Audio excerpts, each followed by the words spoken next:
Ya biasa, sementara masukin obat tidur dulu. Tidur. Itu, tidur ya. Oke. Nah, Itu soalnya- kesian kalau setan. Tolong, saya nggak bisa gerak ya. Iya kata setan ya. Kenapa dipaksa tidur ya? Tapi pembahasan orangnya itu harus menarik gerak, loh. gitu. Pembahasan kesurupan itu menarik. Wah kalau gitu diundang yang ketiga.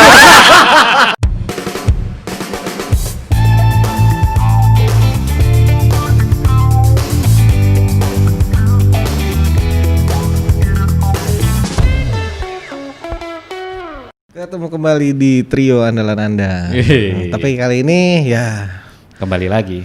2 minggu yang lalu minus si Said. Hmm. Minggu ini kembali ketemu dengan Kalusi tapi minus si Rengga. Enggak, tapi padahal kemarin pas gue nonton lagi videonya tuh, Hah, Rengga happy banget. Sekarang kemana lagi tuh? rukyah. Ya Allah. Iya. Padahal udah rukyah? diingetin padahal. Kenapa tuh? Iya, kalau misalnya lu punya Terhipnotis? Iya. Waduh. Pokoknya kalau misalnya ada butuh sesuatu datanglah kepada ahlinya. Ah. I see. Gitu loh. Tapi deket tempat tinggal dia memang ada rukyah pakai tanah bekam biasanya. Iya. Contoh misalnya kayak bokap gua dia S3 manajemen pendidikan. Kalau lu pengen bangun rumah naik bata jangan pergi ke dia. Oh iya iya. Mau S3 juga roboh. Berarti Rengga salah dong. Dia, Itu dia. dia terhipnotis ke rukyah, tapi sama bekam juga. Itulah jadi dia yang mau masuk kita angin. bahas. Oh, Iya. iya. So, siapin cemilan lu, ambil sandaran lu selonjoran.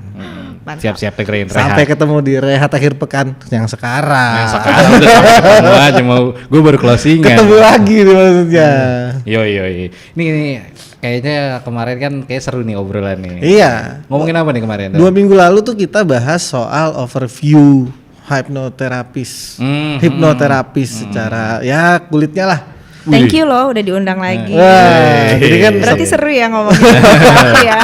Ternyata ramai. ya, setelah dirilis rame banyak DM masuk. Nah, terus kan pas terakhir ending tuh kita ngebuka soal kan Jakarta udah mulai PSBB lagi nih. Oh iya benar. Nah, terus isu yang kita lemparkan adalah soal homeschooling versus home learning. Bedanya apa tuh? Home Oke. learning itu school from home kalau menurut Iya. menurut kalimatnya Kalusi itu home learning itu school from home. Oke. Kalau homeschooling itu kan memang bersekolah di rumah yang memang dipilih. Metodenya ya. Pengennya gitu. Tapi kalau home learning ya tadinya sekolahnya di sekolahan, mau nggak mau lu pindah ke rumah karena nggak boleh masuk sekolah gitu. Iya. Artinya ada perbedaan dari kesiapan dan kesediaan kalau kita nge-review ya, 2 minggu yang lalu ya. Iya. Dimana kalau Masih ingat zaman aja sih. sekarang Masih ingat dong. Keren. sekolahnya pakai Zoom, artinya kalau home learning tuh artinya masih tetap punya teman ya gitu. Iya. Kalau homeschooling kan tergolong dibatasi gitu loh. Nih sekarang ini kita ngomongin apa nih? Nah, Tapi nggak juga sih. Apa tuh? Homeschooling itu juga mereka punya komunitas loh. Oh, Mereka bisa ketemu beberapa apa? komunitas homeschooling. kopdar mereka kopdar. Kopdar Iya, repair iya. gue nih. Jadi yang kita bahas sekarang itu kemarin tuh banyak masuk pertanyaan kalau gua kelompokin ada 2 yang paling banyak. Satu masalah kapan lu mesti ke hipnoterapis. Yang iya, kedua iya. masalah ya homeschooling PSBB. Oke. Gitu. Nah, Ini berhubung- subjeknya apa nih? Subjeknya maksudnya? Ya dalam artian orang yang kita bahas sekarang ini dalam kategori orang pelajar atau orang bekerja atau orang tua mungkin atau gimana Untuk nih? yang kapan? Untuk yang kapan ke hipnoterapis? Iya, betul. Secara umum. Siapa aja ya? Oh, oke. Berhubung Rengga lagi di rukyah. Kita bahas dia dulu. Iya. Gua tanya Reng. Kenapa nggak ke lo sih? Kan lo dokter. Nggak tahu. Orang Indonesia. Nah, soalnya kalau lagi demam atau udah apa-apa Tapi udah biasa sebenarnya sama. rukyah bagus juga loh. Iya. Oh. Tapi kan gini, tidak semua masalah harus Orang pinter nah. Nah, Orang maksud pinter gini, mungkin. tidak semua permasalahan di dunia kalau kita ketemukan dengan agama masalahnya selesai. Ada masalah yang harus diberesin dulu, Iya. baru kita arahkan nih jalurnya. Komputer lu ngeheng. Mm. Apa lu mau bawa ke Pak Haji buat didoain baca net kursi kan enggak? Ya insya Allah komputer gua. Soalnya Itu beresin dia, enggak? Beresin enggak? Tapi insya Allah soalnya. Iya. Amin. Harusnya kan kita bawa ke tukang komputer. Betul. Gitu. Kemarin gue udah bilang Reng besok rekam ini enggak syuting enggak kata si Rengga. Waduh. Aduh. Kok pasif nih Udah anak jenguk nih. belum? Gitu. Belum, baru PSBB soalnya ya. Mana kemarin tuh Kirimin makanan aja. lihat di WA-nya online tapi nggak ngechat siapa-siapa Iya, gitu. ngamuk sih enggak ada. Kupingnya panas. Iya, Pak. Kenapa? Enggak, Gitu. itu berarti tanda cinta, perhatian sama mereka. Kalau sih mau nanya kalau gitu sekarang, kapan kita harus ke hipnoterapis? Oke. Tadi sedikit aku mengulas ya. Ya. Sebenarnya ruqyah, kemudian apa yang orang umum bilang orang pinter gitu ya, segala macam itu menjadi pilihan untuk teman-teman semua nih pemirsa atau siapapun mereka untuk bisa berkonsultasi menghadapi masalahnya, untuk mengatasi masalahnya. Sah-sah aja sih sebenarnya. Sejauh kita itu punya kesadaran memang saya harus mengatasi masalah saya. Ya. Kemudian yang kedua, emang niat sungguh-sungguh betul-betul ingin mengatasi masalahnya, ingin berubah menjadi lebih baik. Nah, jadi akhirnya kemanapun sebenarnya bisa jadi solusi, ya. Nah, tapi di sini aku sih paham dengan Hilmi sama Syahid, maksudnya gini, bahwa Rasulullah kan juga pernah bilang ya, kalau kita tuh berkonsultasi atau menyerahkan segala urusan pada ahlinya. Gitu. Aha, betul. Nah, jadi kalau misalnya kita sakit fisik, tubuh fisik pasti ke dokter, gitu kan. Kalau kita punya keluhan tentang pikiran kita yang berkecamuk, gitu ya, kecemasan, emosi yang sulit terkendali, kita kemana? Ke psikolog. Yeah. Kemudian juga kalau kita benar-benar mengalami masalah kejiwaan yang udah sangat klinis sekali, gitu ya, seperti misalnya kita udah ada halusinasi dan lain-lain gitu ya, bisa juga pilihannya adalah ke psikiater. Nah, hipnoterapis itu juga sebuah metode yang bisa dijadikan alternatif gitu sebetulnya. Dan di dunia pengobatan itu memang kalau di pemerintahan kita untuk kayak izin praktek dan segala macam itu memang masih dimasukkan ke dalam pengobatan alternatif lah gitu ya. Bedanya apa itu antara psikiater sama hipnoterapi? Bedanya apa? Cara penanganannya kah atau beda dari segi mana itu? Jadi sebenarnya hipnoterapi ini tuh ilmu yang udah sangat lama dan itu berkembang sangat baik sampai hari ini. Bahkan hipnoterapi itu juga sudah menjadi salah satu jurusan di sebuah universitas negeri di Indonesia gitu ya, untuk S2 kalau nggak salah. Ada juga dimasukkan ke dalam mata kuliah gitu di beberapa universitas juga, perguruan tinggi negeri juga, dan itu menjadi mata kuliah untuk seperti di psikiatri atau di psikologi gitu. Jadi hipnoterapi itu sebenarnya sebuah metode terapi dengan menggunakan memanfaatkan kondisi hipnosis yang seperti 2 minggu lalu aku pernah cerita gitu kan. Nah, yang jadi soal giveaway itu. Oke, betul. Nah, jadi sebenarnya teman-teman juga ya semua di rumah nggak usah takut gitu ya, nggak usah takut. Kemudian juga punya pandangan yang tepat, punya referensi yang sangat tepat tentang apa itu hipnoterapi, karena hipnoterapi merupakan satu metode yang memang harus dikuasai oleh seseorang yang profesional. Jadi nggak boleh yang sembarangan. Dan memang walaupun hipnoterapi itu hipnosis ya, hipnosis itu bisa digunakan untuk ada stage hipnosis, untuk entertain gitu. Tapi kalau kalian memang ingin untuk mengatasi masalah, untuk mengubah kebiasaan, membangkitkan potensi diri, seperti kita ingin memunculkan bisa the self best motivation juga versionnya ya. kita gitu, the best versionnya kita gitu yang kita belum temuin, itu bisa dibantu dengan hipnoterapi. Nah, dan hipnoterapi ini juga kelebihannya itu bukan berarti yang lain tuh nggak oke ya, tetapi jauh lebih memiliki recovery rate-nya yang tinggi, yang seperti 2 minggu lalu aku juga pernah ngomong juga, dan hanya beberapa kali sesi itu aja sih sebenarnya. Jadi apapun kalian teman-teman mau pilih yang manapun gitu, pilihlah yang tepat. Nah, yang mungkin kita sekarang itu di masyarakat umum itu masih disayangkan gitu ya, banyak yang merasa kalau harus ke psikolog, ke psikiater, ke konselor, ke hipnoterapi itu nggak mau karena takut dianggap sakit jiwa gitu, atau udah gila gitu kan. Padahal kalau kalian nih teman-teman semua nih pemirsa udah menyadari ada sesuatu nih, aku butuh dibantu, segeralah gitu. Jangan sampai udah ibaratnya udah apa sih, Ya ibarat kalau kasep ya, kondisinya udah akut. buruk ya. Sampai membahayakan diri sendiri, membahayakan orang tua, orang lain gitu kan. Bahkan sampai sakit. Jadi tahu nggak sih, pikiran, emosi dan tubuh itu kan saling berkaitan ya. Bahkan orang yang, dan udah banyak lah ilmu-ilmu yang menyampaikan, contoh nih sakit kanker gitu ya, kanker rahim. Mostly kalau misalnya ditanya gitu ya, pasti ada emosi yang terjebak di sana, yaitu masalahnya dengan orang tua, misalnya terutama dengan ibu gitu. Nah itu emosi-emosi yang terjebak itu karena kita tuh pikiran, tubuh dan emosi kita itu saling berkaitan. Maka tubuh juga akan mengalami pengaruhnya gitu dengan emosi-emosi kita yang terjebak di sana itu, yang akhirnya mengganggu gitu ya, mengganggu tubuh kita. Nah akhirnya kita sakit. Nah sebenarnya tubuh kita sakit itu juga sebagai salah satu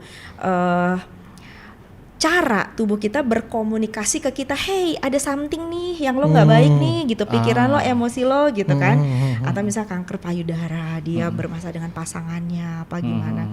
Orang yang diabetes itu biasanya karena apa emosinya gitu-gitu. Nah itu bisa dibantu dengan hipnoterapi. Bisa nggak sih Kak itu kita bilang kayak memperbaiki, kan sugesti itu kan termasuk apa ya, berpengaruh ya kalau dalam. Ya, berarti hipnoterapi menanamkan sugesti sebetulnya. Nah, jadi metode di teknik hipnoterapi itu ada bisa dibilang secara garis besar ada dua gitu ya.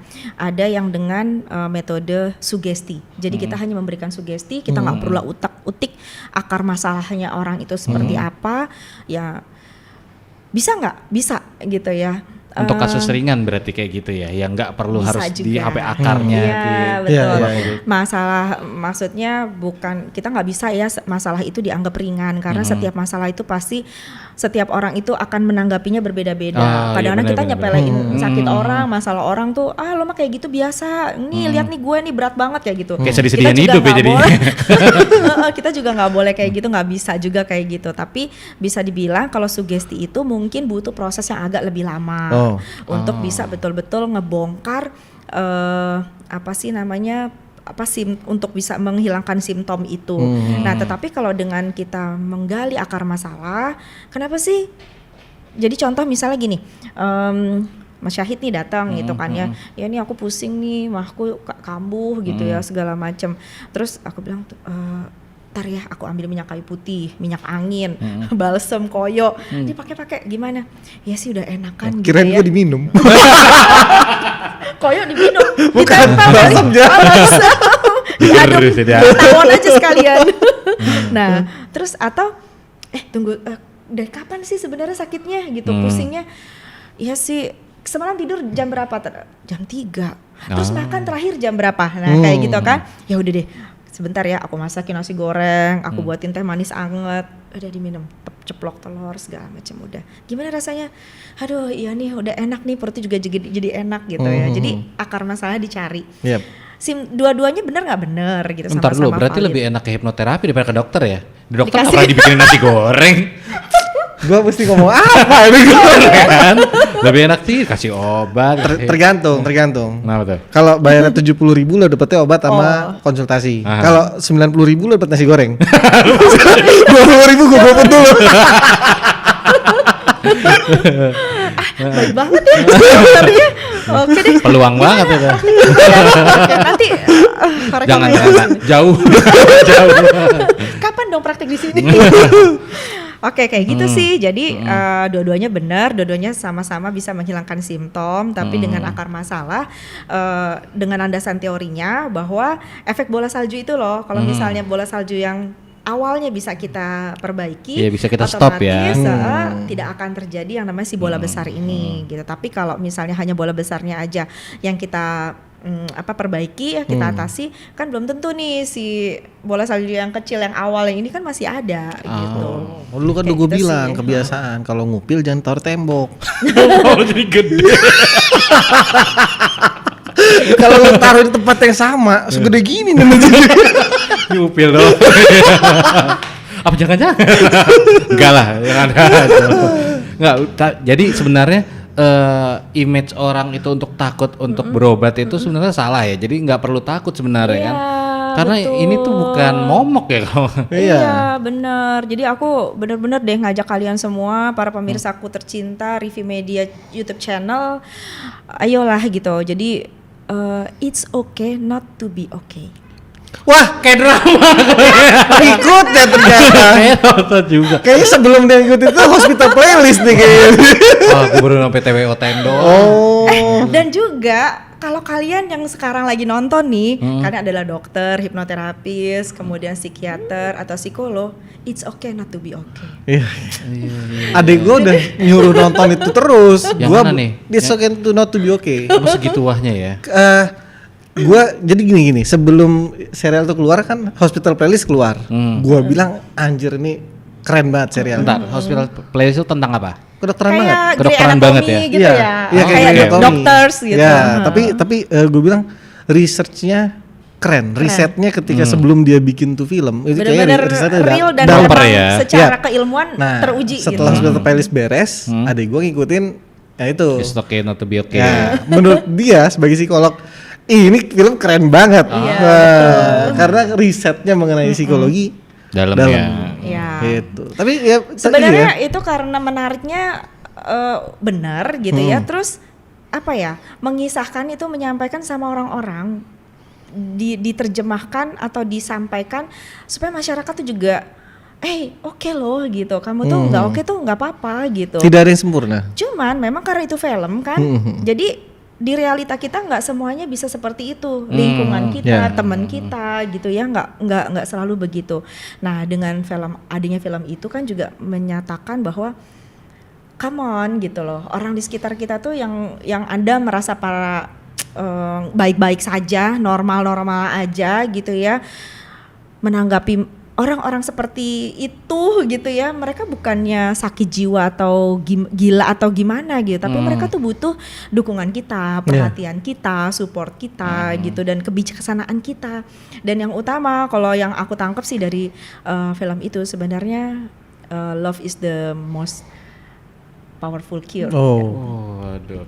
Medicine. Sebelum kita lebih terjerumus Love mungkin is the dalam, powerful, the most powerful medicine. Oh iya. kita break dulu. Oke. Oke, balik lagi nih ya. Balik lagi mana lu? Balik lagi mulu dari dulu. Emang Iya, dari iya, mana? soalnya kan tadi jeda dulu, break dulu. Kan di sini aja. Ya, iya, tapi kan ngomongin Netflix. ternyata satu Iya, referensi. Satu referensi. Jadi kita kayaknya ada rencana untuk bikin podcast serial Ngobrolin drama Korea. tentang Waduh. drakor. Mendalam ya kalau udah Mendalam. Tapi seru juga loh, soalnya kan banyak juga orang yang anti tanda kutip ya. Aku anti sebelumnya. Sama, aku juga. Anti banget, sebenarnya parah. nggak anti, cuman nggak tertarik dan kayaknya, ngapain sih nontonin drakor gitu kan? Nggak, kalau aku anti banget karena dalam tanda kutip gimana ya bahasanya nggak easy Nggak listening familiar. ya, nggak familiar mungkin di kuping ya. Ya. Itu pemecahannya kayak lu telenovela. Kenapa tuh? Oh iya. Jadi kalau film bibirnya India? ngomong apa, ya sama. Bibirnya ngomong apa, suaranya apa. Iya. Kamu sedang memakan apa gitu. Aduh bahaya. Jangan sampai denger yang subtitlenya, bukan subtitle, dubbingnya Flexcube ya. Jangan nggak nyambung itu. Oke nih, kan tadi kita udah bahas soal Kapan mesti berobat? kapan mesti berobat dan yang tadi kita omongin anak mudanya ini ya. Tapi kan kalau kita pikir-pikir sebenarnya terutama untuk orang tua dan anak ini nggak cuma anaknya sebenarnya yang berobat, kadang orang tuanya mungkin perlu diskusi mungkin dengan hipnoterapi juga kan. Iya. Kalau menurut kakak gimana? Jadi sebenarnya gini, ini kata coach saya, mentor saya dan beberapa banyak para tokoh ya. Anak yang bermasalah usia 17 tahun ke bawah, itu bukan saya yang ngomong ya. Jadi anak-anak usia 17 tahun ke bawah bila mereka mengalami masalah, itu yang perlu diterapi adalah orang tua. Enggak, gue tadi mau masuk yang lain tadi. Tadi kan bila kena masalah, gue kira bila si kecil panas. Sayang nih, diomongin ketika umur gue udah 31. Lewat, udah cenderung mau jadi orang tua. Coba aja. Kemarin aja 15 tahun yang lalu aja masih bisa kok. Iya, tapi bukan berarti maksudnya kita tuh sebagai anak ya, kan saya juga anak juga. yang sekarang misalnya kita kan udah usianya udah di atas 17 tahun, terus akhirnya iya ya kita Aku dulu baru begini Sweet begitu Seventeen begini. kemarin sih. Sih, saya baru mau ngomong nggak enak. Iya, nggak berarti terus kita akhirnya menyalahkan orang tua kita gitu ya. Kan apalagi kita udah dewasa, udah Betul. semakin pemikiran kita udah maju, semakin berkembang, semakin bijaksana Ada gitu. telepon. Iya. Diem sama bokap gua. Dibalas sama bokap gua. Dengar. Iya. Oh ternyata ini live ya. Dibalas katanya. Tentang review grup sekarang udah live streaming kan. Bahaya. Karena gini, sebenarnya kan jadi orang tua itu kan juga nggak ada sekolahnya kan. Iya. Terus jadi orang tua itu kan juga apa ya, bukan dewa gitu, bukan manusia yang sempurna. Hanya kadang-kadang orang tua itu yang dibutuhkan adalah kesadaran. Lagi kembali ke kesadaran bahwa kita nih sebagai orang tua ternyata mungkin kita juga pernah banyak mengalami kejadian-kejadian yang menjadi masih menjadi hambatan, masih menjadi mental block, masih menjadi apa ya, kekurangan buat kita, sehingga hal-hal yang itu tadi tuh terimbas ke anak kita pada saat kita dalam masa pengasuhan, mendidik anak gitu ya. Yang sebenarnya kita juga nggak pengen anak-anak kita itu terimbas dengan tanda kutip kekurangan kita atau kelemahan kita. Berarti itu secara dengan kata lain berlangsung tanpa disadari sebetulnya. Iya. Nah jadinya alhamdulillah nih sekarang kan udah banyak nih podcast, TikTok apa segala macam. Pernah nonton TikToknya Han Hao nggak? Yang dia bilang kalian tuh jadi orang tua. Oh, enggak, yang ngomel-ngomel itu loh. Aku nggak main TikTok. Lagi balas buka TikTok. Soalnya kalau buka TikTok selalu mipan. Mipan Zuzu coy. Nyam ada lagunya itu aja, bosan. Dari menarik sampai jijik. Nanti aku kirimin ya. Oh siap.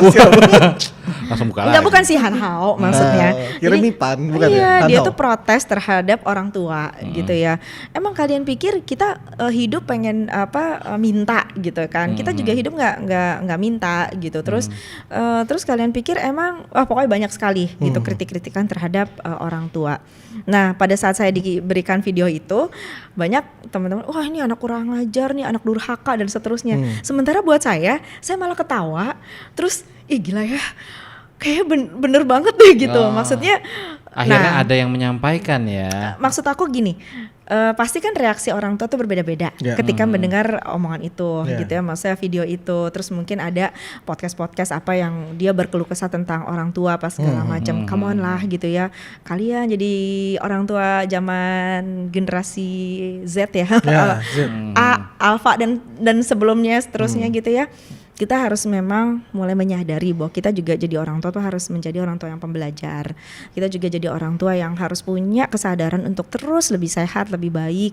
Karena apa? Demi anak-anak kita juga gitu. Bukannya nah, hal-hal yang seperti itu kalau misalnya teman-teman pemirsa yang udah jadi orang tua muda misalnya ya belum merasa bisa mengatasi atau handle, banyak loh gitu di luar itu gitu ya. Ada konselor yang bersedia untuk ngebantu, terus juga mungkin para psikolog gitu ya, psikolog keluarga, saya hipnoterapis keluarga juga saya bersedia membantu menjadi tempat curahan hati, kemudian kita sama-sama menjadi diri kita yang terbaik gitu. Dalam kata lain berarti kalau mau bimbingan atau ya konseling kayak gini lebih baik itu nggak cuma anaknya ya, tapi orang tuanya juga menyampaikan kan keluh kesahnya, jadi sehingga ada kerjasama nih untuk lagi perubahan jadi lebih baik kayak gitu loh. Betul Kadang banget. seringnya anaknya doang gitu loh, jadi yang satunya dibenerin, yang satunya akan tetap inputnya akan sama terus gitu loh.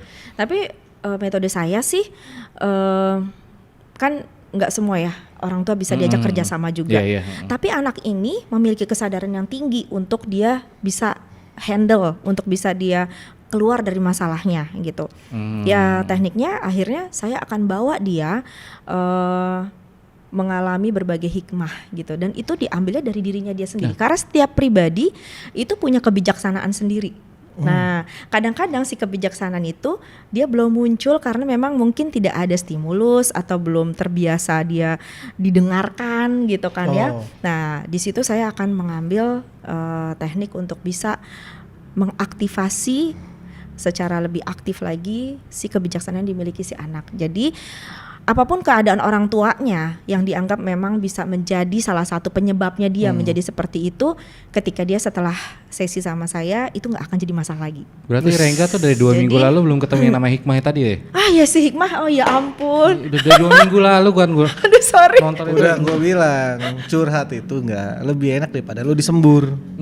Dia lebih memilih buat disembur. Iya, Meskipun cuma segelas air ya. Susah orang lu liang itu. Ya. Kecuali mungkin saya sih belum pernah sih ya rukyah gitu terus sama apa sih namanya yang ke orang pinter atau kayak gimana gitu. Cuman emang pernah ada klien saya justru dia mengalami traumatik yang sangat berat itu justru ketika diajak orang tuanya ke orang pinter gitu. Orang pinter gitu ya maksudnya aku nggak tahu sih definisinya apakah dia dukun atau dia apa segala macam karena saya tidak ingin menjustifikasi itu semuanya baik adanya. Mungkin Soalnya aneh tau Kak, orang-orang pintar tuh biasanya hidupnya tuh agak-agak susah biasanya. Iya. Enggak. Kalau dia pintar harusnya hidupnya nggak susah. oh I see. Gue bukan masalah itunya itu. Ketika dibilang orang pinter, gue tanya IPK-nya. Dia nggak bisa jawab masalahnya. Kuliah aja. Makanya aneh dia itu orang pintar. Gue pernah tahu di rumah sakit kayak gitu. Gue pernah nggak? Ada ya? Ada. Terus, Jadi waktu pas malam ada telepon. Dok ada telepon dari lantai 4. Ada apaan? Katanya ada yang kesurupan. Waduh. Oke. Gue bilang. Ya udah samperin. Loh itu benar. Udah teriak-teriak. Udah dipegangin. Enggak, tapi ini benar.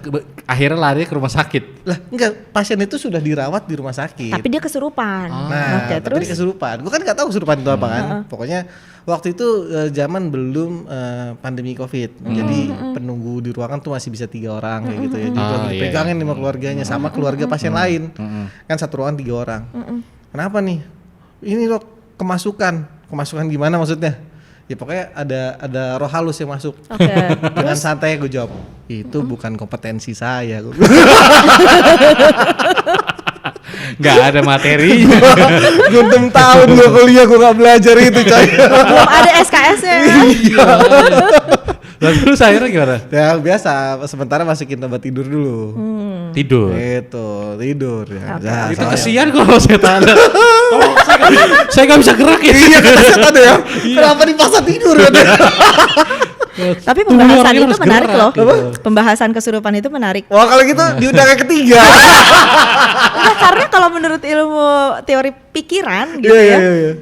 nggak ada tuh yang namanya entitas gitu, maksudnya makhluk halus gitu. Iya, iya. Masa orang tuh kesurupan tuh nggak ada gitu. Iya, iya, iya.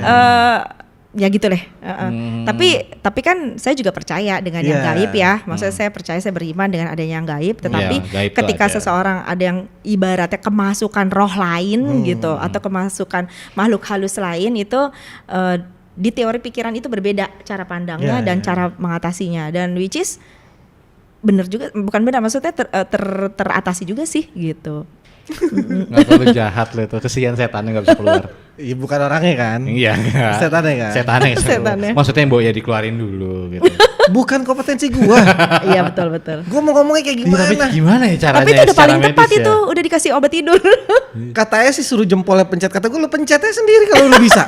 Enggak, soalnya pernah kejadian waktu itu Oke. teman lagi camping lagi berapa orang ya, kayaknya satu tenda itu cuma 3 apa 4 orang.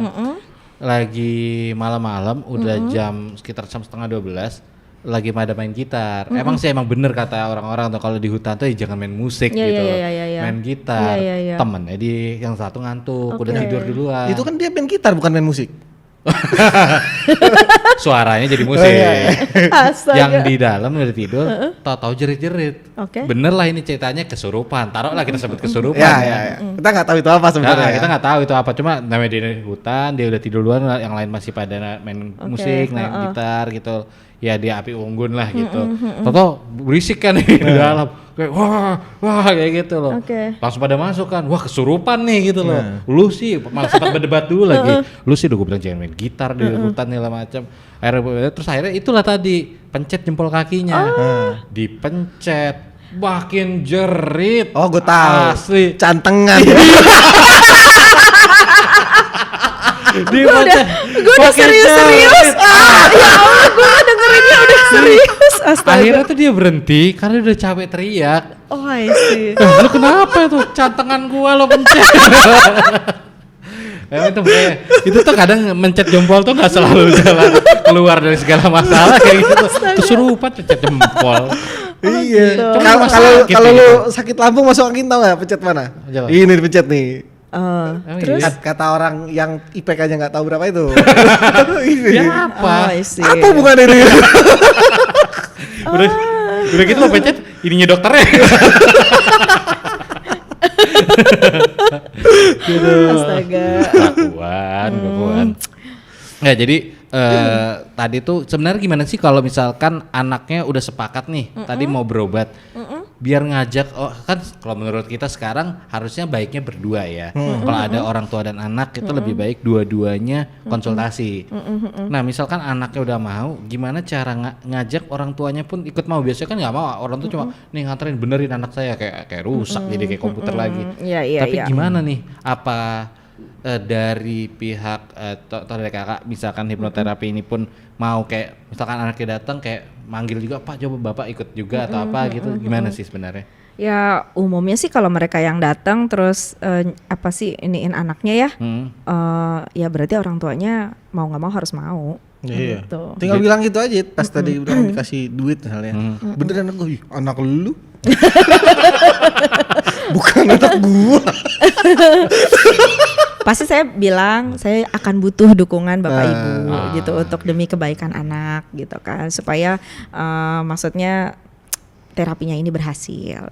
Jadi butuh kerjasama butuh memang kerjasama dan mereka pasti mau gitu biasanya sih kalau udah sampai maju ya. Cuman kan yang biasanya belum ke saya itu kayak misalnya baru ngomong-ngomong gitu. Iya nih tante saya tuh begini gitu kan. Terus aku bilang ya udah datang aja gitu. Saya malah nggak mau ketahuan sama orang tua kayak gitu kan. No, kalau ini kayak gitu anak-anak gimana? Misalnya usia 14 gitu kan. Ya saya bilang nggak apa-apa datang aja. Aku bilang gitu datang aja. Nanti tante bantu. Artinya gitu. bantu di sisi anaknya aja ya. Iya. Tapi pasti akan saya motivasi untuk dia bisa tetap minta memberitahukan ke orang tuanya gitu. Terus nggak mau gitu, aku nggak mau orang tua aku tahu katanya dia gitu kan. Ya banyak lah ya masalah dan sebenarnya ketika kalaupun misalnya nih dia datang sama orang tua dan pada saat sesi hipnoterapi terus dia bilang kan saya pasti akan nanya sama anaknya, ini nanti tante mau ngobrol sama orang tua, boleh nggak kasih tahu selama sesi itu apa yang terjadi terus apa penyebabnya? Nggak usah gitu. Ya udah saya nggak akan ngasih tahu ke orang tuanya. Saya hanya akan berikan beberapa tips gitu ya, terus konseling gimana gitu mereka harus ngadepin anaknya gitu dan seterusnya. Nah, ngomong-ngomong nih pembahasan terakhir kita karena masalah kerjasama antara orang tua dan anak. Yang tadi itu masalah school from home. Nah, itu kan banyak banget sekarang yang mengeluhkan orang tua itu ya susah untuk ngatasinnya. Maksudnya apakah memang sebetulnya dalam hal pendampingan ke anaknya ya? Apakah memang sebetulnya ada kriteria misalnya yang mungkin guru-guru pun belum tahu kalau memang harus mengajar kayak gini, yang tadi ya jam pelajaran 1,5 jam harusnya jadi 30 menit. Efektivitasnya tuh gimana sih sebetulnya? Terus yang bagusnya itu kayak gimana? Sebenarnya kalau masalah efektivitas itu kan tergantung dari kerjasama antara orang tua dengan sekolah, ya kan.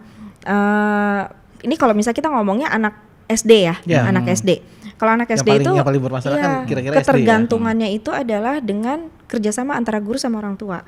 Contoh misalnya dengan orang tua yang bekerja, nah dia harus bekerja kan, dan dia baru bisa mendampingi anaknya sore. Nah itu bisa dikomunikasikan ke guru, dan guru juga harusnya fleksibel gitu, memberikan jam yang baik gitu ya, untuk dikasih spare waktunya untuk si anak ini biar bisa didampingi gitu. Karena sebagian orang tua ngerasa dengan sekolah dari rumah ini malah ngerepotin orang tuanya ya. Betul, katanya kan gue udah kerja tapi gue bayar juga SPP kan gitu banyak ya, maksudnya yang pada curhat gitu ya, komplain kayak ya, gitu. Ini opini. Kalau gue kalau misalnya dia emang nggak mau direpotin, nggak usah punya anak lah. Nah itu kepancing coy. Kena bridging.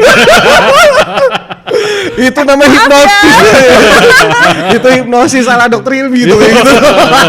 Tapi kita kan juga mesti bisa memahami ya kondisi-kondisi. Karena kan gak semua orang tua itu juga mampu ya. Maksudnya mampu baik secara pendidikan maupun secara mental gitu untuk bisa mendampingi anak sekolah gitu kan. Gak ngerti pelajarannya, gimana cara nyampein ke anaknya, terus gimana itunya segala macam gitu.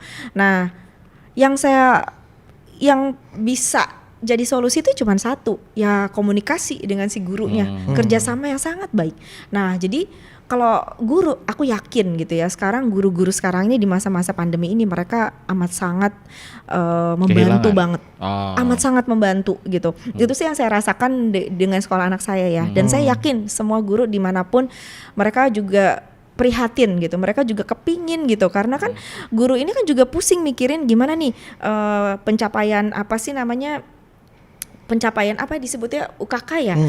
Bukan UKK ya, pokoknya performa gurunya. Bukan, pencapaian anak itu kan ada targetnya gitu kan. Mereka kan punya target-target untuk materi ini anak-anak harus mencapainya ini. Terus gimana cara penyampaian materinya yang sangat efektif dan padahal harus PJJ kayak gitu.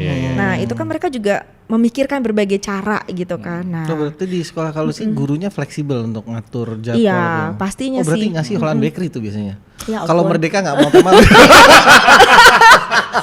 Iya, tapi kalau buat gua nutup nih, kayaknya buat soal masalah anak ini opini lagi nih dari gua nih ya.